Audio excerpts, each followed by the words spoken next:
You sit there, and as I sit here, we're probably struggling between the two of them. The one is the Babylonian method, that you create your own identity and you push up and push out against anybody that stands in your way. That method is highly approved of in many areas of politics and business and so on. And the academy. Get to the top and use whatever means you like, because morality is totally irrelevant. Or there's the other way, where God says to a man, trust me, follow me, and I will make your name great. That's a struggle for many of us, isn't it? Have you enough confidence in God to give you significance? We all want meaning. As I sit here, I want meaning. I need meaning because I'm created by God to have meaning. But the question is, how?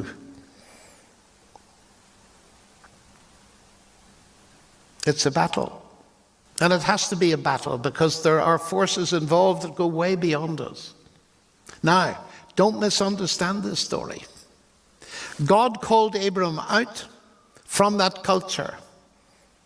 We're in this culture. He doesn't call us out from it because there are two movements in Scripture. God called Abram out, taught him how to trust God, and then through him brought a movement into the world that went in the opposite direction. So Paul, who was a descendant of Abram, was sent back into the Gentile culture. And God will do the two things with us. He'll call us out, he'll train us to trust him, and then he'll say, go back and be my witnesses to the very ends of the earth. But you'll never be effective unless you've learned to trust him. And getting to that place where we really trust God is a battle, a very real battle. And the trouble is, the world is not neutral to you. It will try to change your name. It will try to force you into one box, or two boxes, or 1,000 boxes, so long as it disconnects you from God.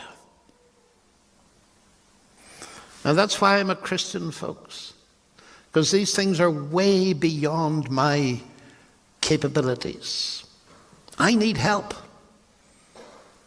But thank God I learned a long time ago that help is available. In the dialogue above, the speaker argues that the Babylonian approach to identity is rooted in self-construction through dominance, and I find this diagnosis critically accurate. This model treats identity as a personal project achieved through competition, exclusion, and relentless self-assertion. It assumes that significance must be seized rather than received. Lennox's critique is sharp because it exposes the hidden cost. If identity is self-made, it is permanently insecure. Anyone stronger, louder, or more successful becomes a threat. This system rewards ambition, but breeds anxiety and moral compromise. If identity is validated solely by achievement, then ethical constraints become obstacles rather than guides. Lennox does not exaggerate here. He simply follows the logic to its end. A culture that disconnects success from moral accountability cannot consistently condemn corruption, only failure. This argument is compelling because it reveals that moral relativism is not neutral. It actively reshapes behavior. Unlike the Babylonian path, this model does not deny ambition, but redirects it. Identity is not abolished, it is anchored. Trust replaces self-promotion, and obedience replaces manipulation. Lennox does not promise ease. He promises significance grounded in relationship rather than performance. The argument is persuasive because it addresses the human longing for meaning without reducing it to ego. This acknowledgement prevents the discussion from becoming simplistic or moralistic. Lennox recognizes that cultural pressure, fear, and desire all compete for allegiance. Identity is not chosen once, it is negotiated daily. The strength of this argument lies in its refusal to blame individuals while still affirming responsibility. This central section establishes that the crisis of identity is not psychological, but theological and moral. Either identity is constructed upward through power and comparison, or it is received downward through trust and calling. Lennox does not attack ambition or success. He questions their ultimate authority. The sharpness of this argument lies in its clarity. You cannot escape choosing a foundation for who you are. Let us now continue with the debate or discussion.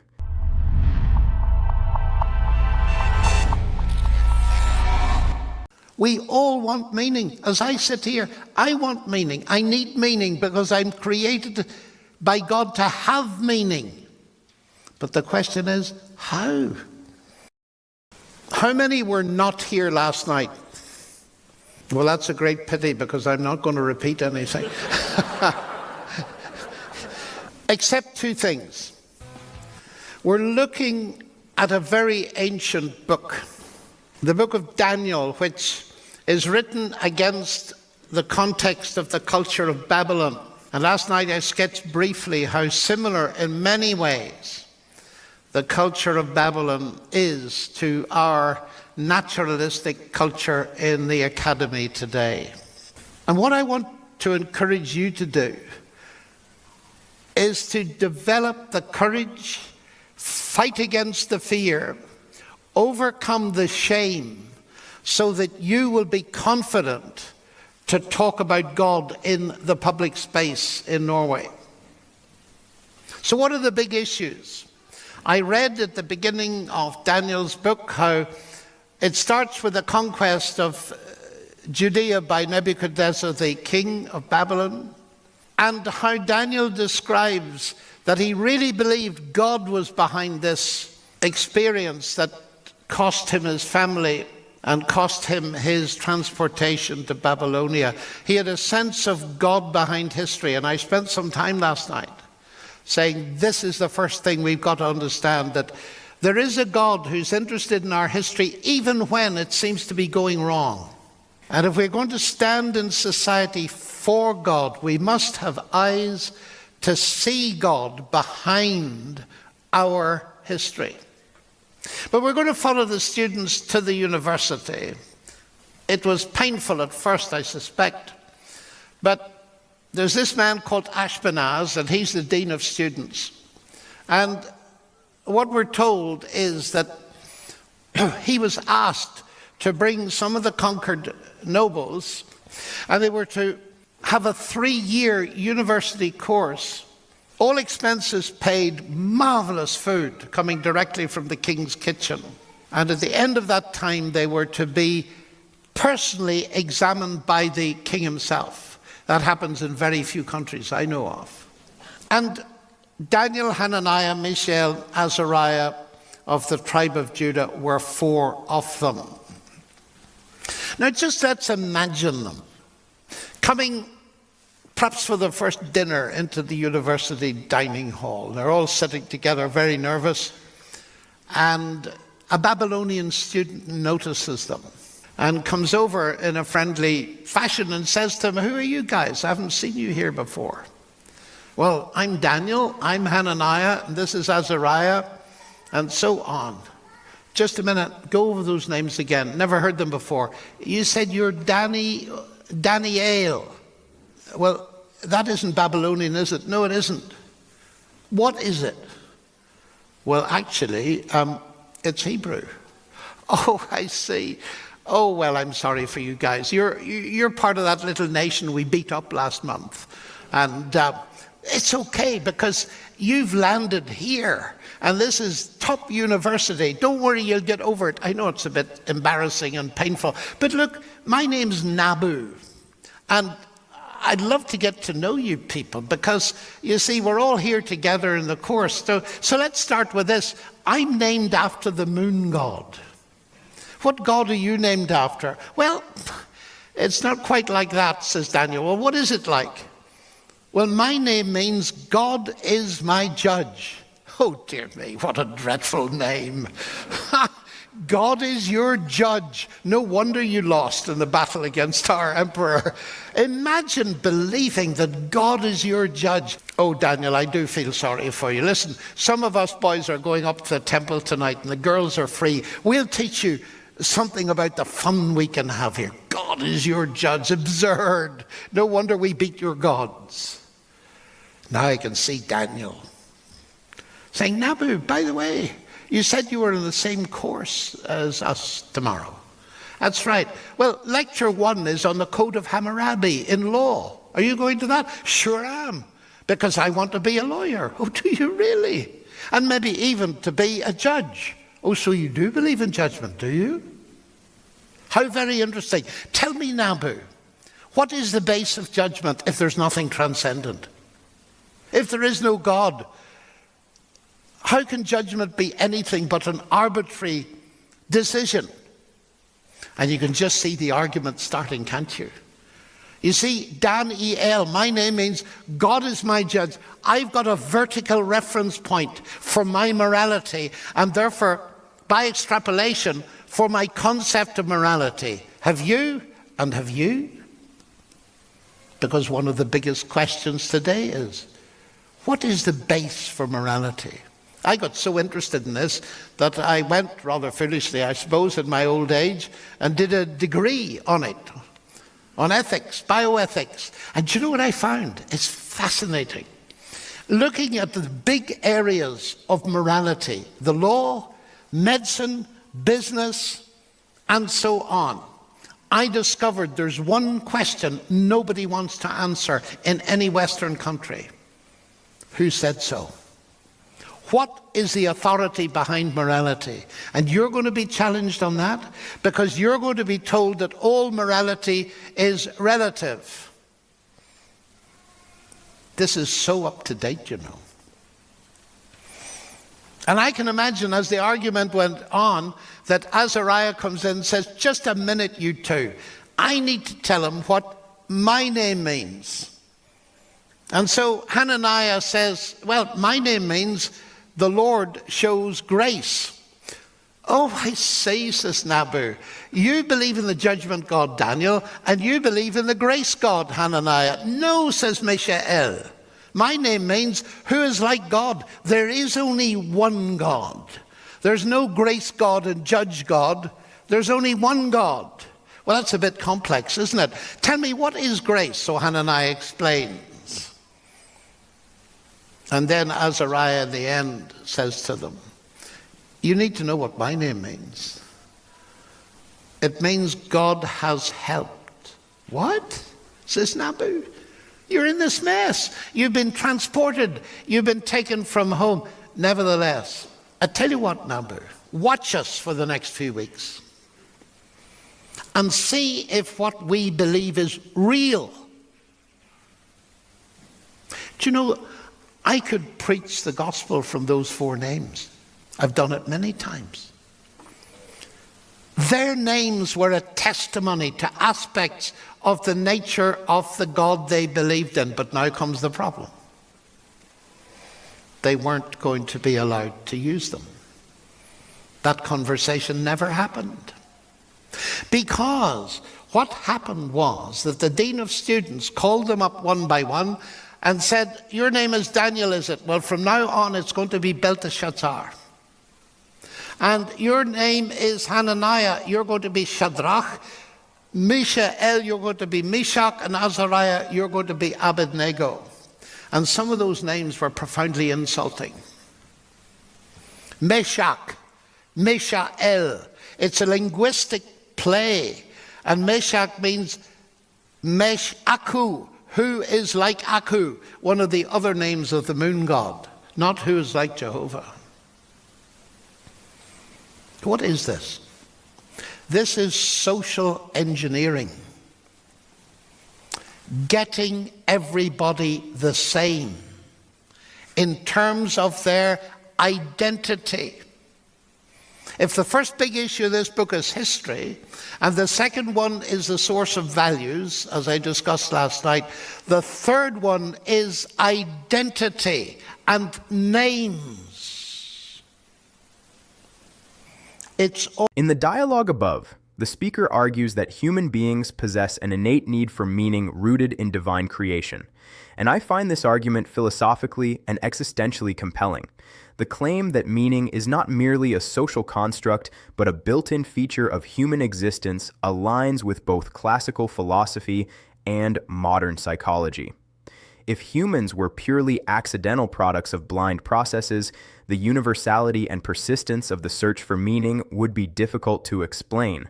Lennox's assertion places meaning not as a luxury, but as a necessity, something humans are designed to require. This framing challenges reductionist worldviews that attempt to explain purpose away rather than account for it. By drawing a parallel between Babylon and contemporary academia, Lennox reframes secularism not as neutrality, but as a worldview with its own assumptions, values, and pressures. This analogy exposes how dominant cultures, ancient or modern, tend to marginalize transcendent perspectives while presenting themselves as intellectually superior. The argument is persuasive because it reveals that the struggle faced by Daniel is not archaic, but deeply relevant today. Rather than portraying suffering as evidence against divine involvement, Lennox presents it as a context in which faith is tested and deepened. This view resists simplistic theodicies while affirming that history is not directionless. Although emotionally challenging, the argument avoids nihilism and provides a framework in which suffering does not erase meaning, but confronts it. Taken as a whole, this section argues that meaning, history, and identity cannot be adequately explained within a closed naturalistic framework. Lennox does not deny cultural power or suffering. Instead, he exposes the deeper question beneath them: who or what ultimately defines reality? This is not an attack on individuals, but a critique of worldviews that claim neutrality while subtly reshaping human identity. Let us now continue with the debate or discussion.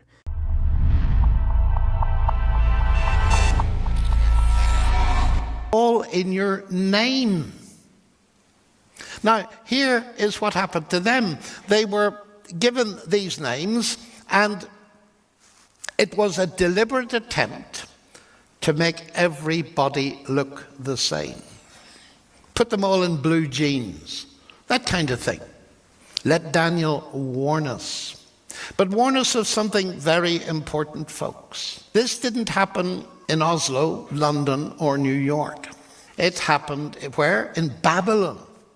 Babylon changes names. Does that resonate? Think. You see, these cities in the Bible and these empires, they're all part of a big backstory. And if you do a bit of research, as I hope you will, and you look back in the book of Genesis, you're going to find a lot of information about Babel. That's Babylon. Babel. And do you remember the story? How people used their human ingenuity and engineering skills, and they said, let's build a city and a tower that will reach to heaven, and let us make a name for ourselves so that we will not be scattered in the earth. Have you studied skyscrapers? I have. They're very interesting things, you know. Have you noticed? Every nation under earth wants to have the tallest building. Why do you think that is? Well, because, as someone put it, behind every tall building, there's an even bigger ego. Skyscrapers, and there's whole literature on them, are an expression of ideology, of a way of thinking about the world. And the origin of this empire's capital was in a drive to use human brain power to create a huge identity. Because our nations are interested in identity, so are we.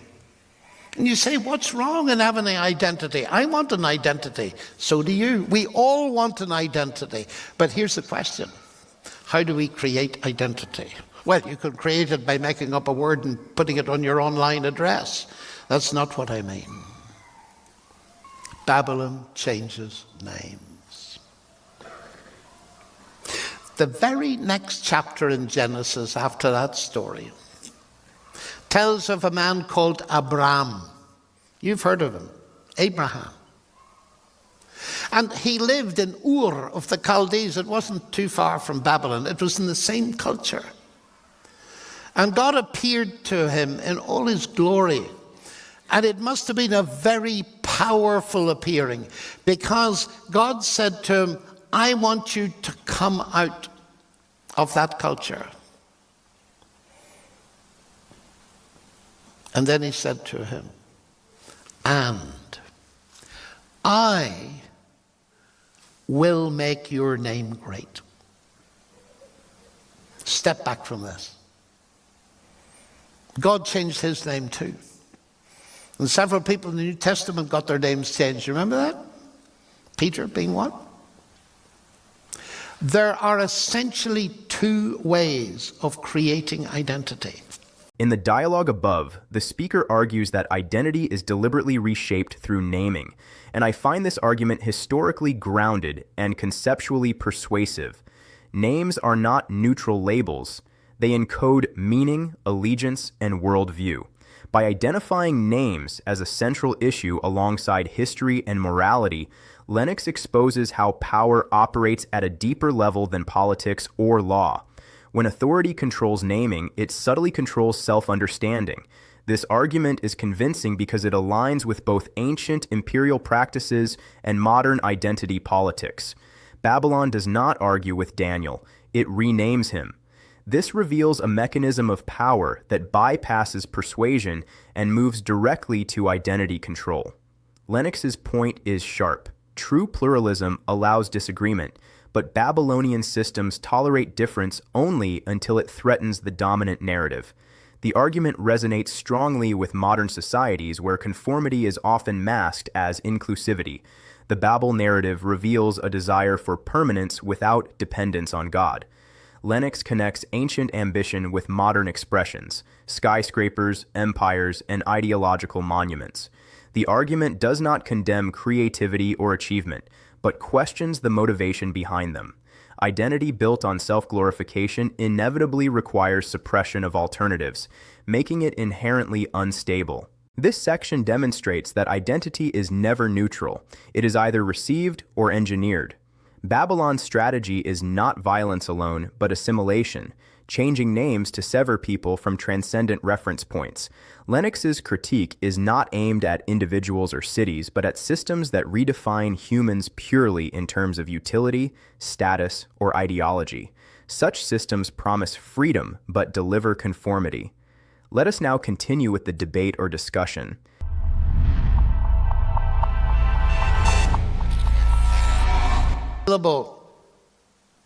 And so, when people build their huge towers into the sky, and they try to build them into my sky, I can go back to God for my question of identity. And it helps us to grow in confidence if we realize that the major issues of our society are dealt with in the Bible. But let me encourage you. Do you know, the empire collapsed. The Babylonian empire disappears in chapter 5. Daniel remained and his name changed back to Daniel. That's good, isn't it? And in the rest of the book, he's Daniel. He didn't lose his identity. And the message is clear. They can call you what they like. And indeed, you can call yourself what you like. But if you have an identity that's related to God, you'll never lose it. And that is the massively encouraging thing. So that's one little thing. But now we have the final thing in this first chapter. Protest against the quality of the food in the refectory at the university. It says here, Daniel resolved that he would not defile himself with the king's food, but just stop. He wouldn't defile himself. Whatever eating this food meant, Daniel regarded it as defiling him in his context. I don't need to tell you what defiles you. You know exactly what defiles you. We only need a few seconds of the internet before we have that sense of conscience that we're defiling ourselves. He wasn't going to defile himself. Now, what did the defilement involve? There are various reasons, and the scholars discuss them, and I read their wisdom, and I'm impressed with some of it, but not with all of it. And there are various possibilities. Why this, I wonder. This is King's College Babylon. Perhaps it was like King's College Cambridge, where at dinner at night, as in my college at Cambridge, a scholar would stand up and read a Latin prayer and acknowledge God. But this is Babylon. It's very difficult to imagine that an evening meal in this circumstance would not begin with a libation to the gods. I don't know. But I can tell you something. Daniel lived to see the king's banquet, Belshazzar's feast. And in chapter 1 of Daniel, you have two big issues. You have first the vessels taken from the temple at Jerusalem and put in the museum in Babylon. Secondly, you have this protest in the university dining hall. In chapter 5 of Daniel, those two ideas come together. Because Belshazzar gets the vessels out of the temple, fills them with wine, and forces his top brass, his politicians, judges, and everybody else to drink and praise the gods of wood, silver, and stone. And the result of that was he lost his entire empire, because God wrote on the wall, "You are weighed in the balances and found wanting." I wonder, did Daniel have the sense as a teenager to see that if he compromised by offering the libation among the students, that it would end up at Belshazzar's feast? I don't know, but it did end up at Belshazzar's feast. In the dialogue above, the speaker argues that cultural environments actively reshape identity rather than passively tolerating difference. And I find this assessment deeply accurate. The claim that the world is not neutral challenges a common illusion of modern pluralism. Cultural systems inevitably promote certain values while marginalizing others. Lennox's insight is that pressure rarely comes as open persecution. It arrives as redefinition. When identity is reframed repeatedly, resistance begins to feel unreasonable rather than courageous. Daniel does not lead a protest or organize a rebellion. He simply refuses participation in what he recognizes as defiling. Lennox wisely avoids overspecification here, allowing the principle to transcend context. Defilement is not always dramatic. It often occurs incrementally through normalized compromise. This argument is persuasive because it acknowledges how conscience functions in real life. Lennox connects Daniel's personal refusal with the eventual downfall of an empire. This is not superstition, it is moral foresight. When sacred boundaries are eroded gradually, outrage disappears before disaster arrives. The argument avoids determinism while affirming responsibility. What is tolerated privately becomes institutionalized publicly. This section demonstrates that moral resistance is rarely spectacular but always decisive. The real battle is not fought on public platforms but in private resolve. Lennox does not glorify defiance for its own sake. He highlights faithfulness that prevents identity erosion. The sharpness of this argument lies in its warning. What you normalize today, you will celebrate or suffer from tomorrow. Let us now continue with the debate or discussion.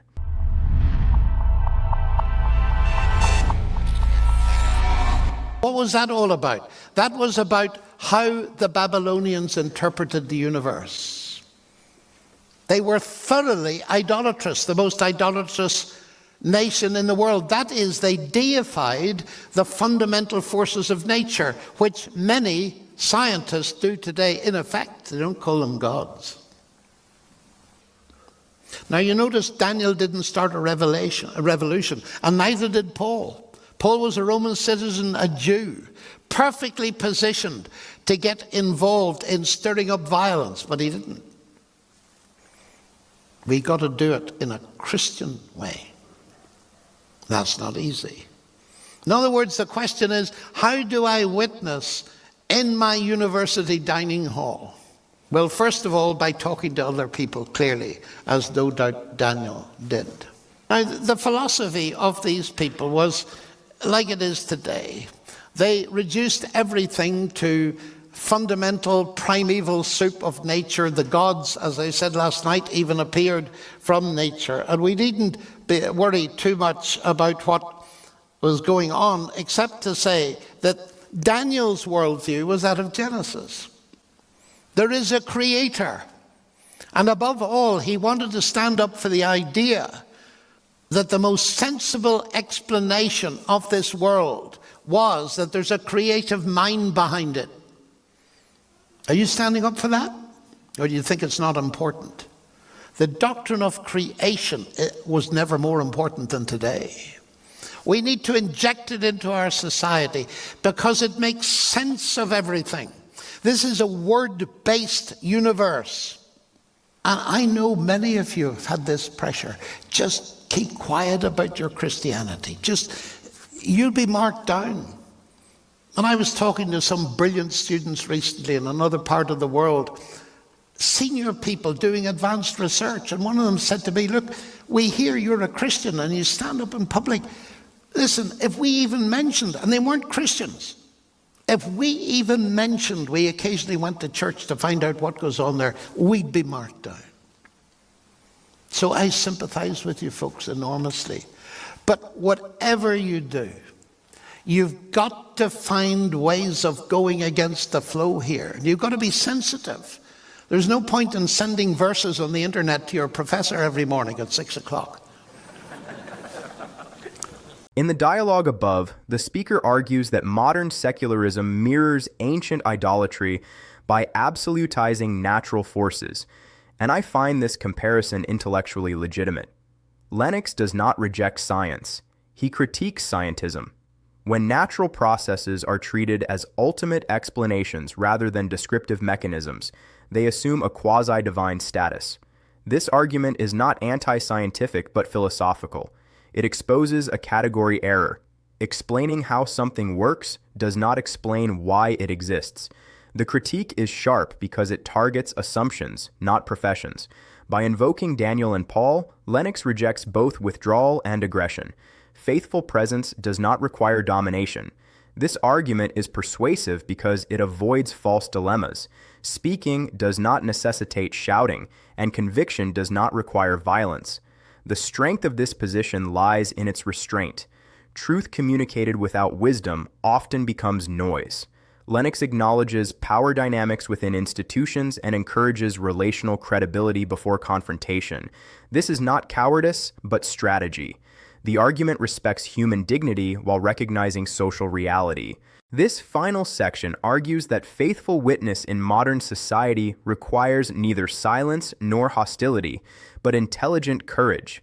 The Christian is called to engage culture without being absorbed by it, to speak truth without weaponizing it, and to resist conformity without seeking control. This is not a call to retreat from public life, but to inhabit it with integrity. Across the entire dialogue, the core claim is clear. Identity, morality, and meaning cannot be sustained without a transcendent reference point. Babylon changes names, dulls conscience, and rewards conformity. The biblical alternative does not promise ease, but it offers coherence, courage, and enduring identity.